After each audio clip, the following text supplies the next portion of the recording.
அண்ணா நகர் பாலியல் வன்கொடுமை வழக்கில் கைதான அதிமுக நிர்வாகி அந்த கட்சியிலிருந்து நீக்கப்பட்டிருக்கிறார். அண்மை செய்தியாக பார்த்துக் கொண்டிருக்கிறோம். அதிமுக நிர்வாகி சுதாகர் நீக்கப்பட்டிருக்கிறார். அண்ணா நகர் பாலியல் வன்கொடுமை வழக்கில்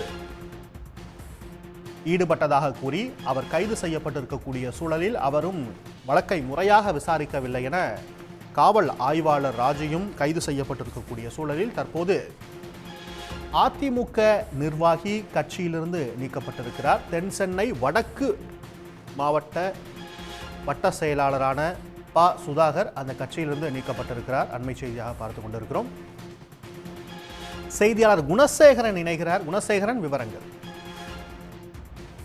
சென்னை அண்ணா நகர் சேர்ந்த 10 வயது சிறுமி பாலியல் வன்கொடுமைக்கு உள்ளாக்கப்பட்ட அந்த சம்பவம் குறித்து காவல் ஆய்வாளர் மற்றும் அதிமுகவினுடைய வட்ட செயலாளர் இருவரை காவல்துறையினர் கைது செய்திருக்கிறார்கள். இந்த நிலையில் அவரை தற்பொழுது அதிமுகவிலிருந்து நீக்கம் செய்து அந்த கட்சியினுடைய பொதுச் செயலாளர் எடப்பாடி பழனிசாமி அறிவிப்பு வெளியிட்டிருக்கிறார். இந்த அறிவிப்பில் அதிமுகவினுடைய கொள்கைக்கும் குறிக்கோள்களுக்கும் முரணான வகையில் செயல்பட்டதாலும் அதே போன்று அதிமுகவினுடைய சட்ட திட்டங்களுக்கு மாறுபட்டு செயல்பட்டதன் காரணமாகவும் ஒழுங்குமுறை குலையும் வகையில் நடந்து கொண்டதன் அடிப்படையிலும் அதே போன்று அதிமுகவினுடைய கண்ணியத்திற்கு மாசு ஏற்படும் வகையில் அதிமுகவினுடைய கட்டுப்பாட்டை மீறி களங்கம் ஏற்படுத்தும் அவப்பெயர் உண்டாக்கும் வகையில் செயல்பட்டதன் காரணமாக தென் சென்னை வடக்கு மேற்கு மாவட்ட அண்ணா நகர் மேற்கு பகுதியை சேர்ந்திருக்கக்கூடிய 103வது வடக்கு வட்ட கழக செயலாளராக இருக்கக்கூடிய சுதாகர் என்ற அந்த நபரினை தற்பொழுது அதிமுகவின் அடிப்படை உறுப்பினர் என அனைத்து பொறுப்புகளிலிருந்தும் நீக்கப்படுவதாக அதிமுகவினுடைய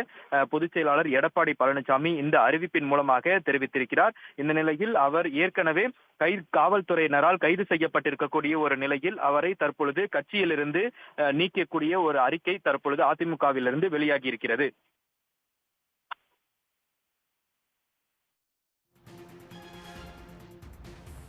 விவரங்களுக்கு நன்றி குணசேகரன். உடனுக்குடன் செய்திகளை தெரிந்து கொள்ள சன் நியூஸ் பெல் ஐகானை கிளிக் பண்ணுங்க.